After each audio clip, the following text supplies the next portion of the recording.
Intro music fades into a warm, calm studio atmosphere. Welcome to The Crown and the Compass. Today, we are doing something a little different. We are holding a fictional debate, a thought experiment. We want to explore how the monarchy has evolved, and to do that, we have gathered a unique panel.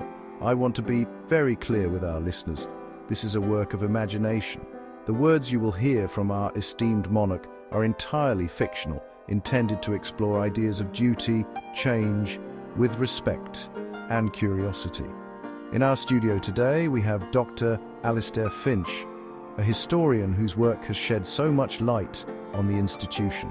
Good to be here. We also have Zara Chaudhry, a journalist who has covered the intersection of public life and the monarchy for years. And representing a new generation, we have Amelia. And finally, we are deeply privileged to imagine in our fourth chair, Her Majesty the Queen. Ma'am, thank you for joining our discussion. It is important to think aloud on these matters. Our theme today is simple, then versus now. We want to look at core ideas, duty, tradition, media, and see how they have shifted. Dr. Finch, perhaps you could start us off. Let's talk about duty. What did it look like then? Then duty was, well, it was formal, very clear.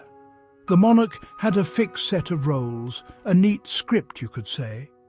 Yes, duty meant public acts, ceremonies, and a great deal of private restraint.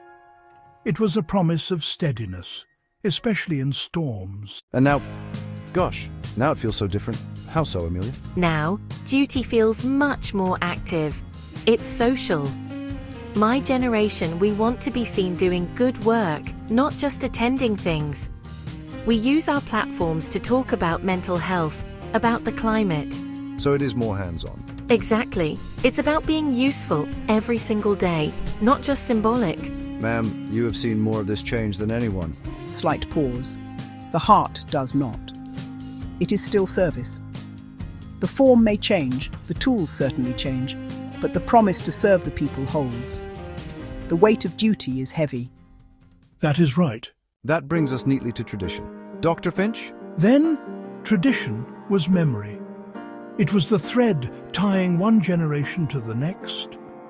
The rituals, the ceremonies, they marked time. They built a shared story for the nation, a living archive. But some traditions now feel distant. Young people I speak to ask, does this ritual actually help anyone? They want meaning, not just show. Keep what helps and reshape what doesn't. Maybe a simpler ceremony with a clearer purpose. Tradition has to be earned now. Ma'am, can tradition guide without trapping? It can. We can keep the heart of a thing and change the shell. A ceremony can be shorter and kinder. The words can be simpler and truer. That public voice is amplified by the media. Zara, then versus now. Oh, it is night and day. Then the media was slow. It was gate-kept. The palace had a lot of control over the story. Public opinion formed over weeks, now minutes, sometimes seconds. Social media is so fast and so raw. Once I looked a bit tired at an event, and within an hour it was a global headline about my health. It can be incredibly cruel. That sounds very difficult. There is no space to be private or to learn in quiet, but it can also spread the word about good work so quickly. So the tool is both useful and dangerous. The life has always been partly public. The speed is new. You must be patient. Think before you speak. And let kindness lead your words. That noise often touches on family life. Historically, the family was a symbol of unity, was it not? Absolutely. Disputes stayed behind closed doors. The public saw smoothness, ritual. That image of unity was central to strength, even if the reality inside was complex. Now that privacy is thin. Family troubles leak out. People know more. They care more. We talk about mental health now, grief. We ask for truth because hiding hurts everyone. So you want to be more open? We also need support, space. It is a new balance. Families will always have trouble.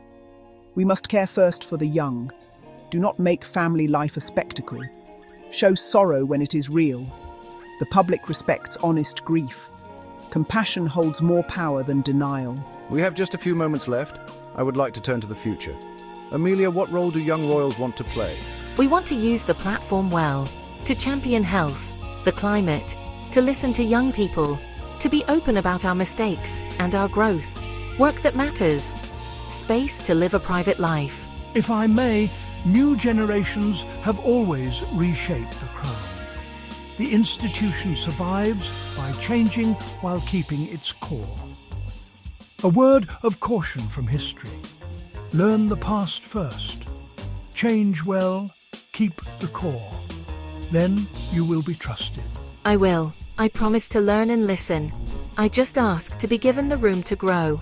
Ma'am, a final piece of advice for a young royal in this modern world. So, in summary, then brought order and ritual. Now brings speed and a demand for openness. Mom, a final thought for us to close on? Service is a heavy and a good word. Carry it with kindness and with steady hands. Be ready to change when change helps the people. Be calm, be hopeful. Good night.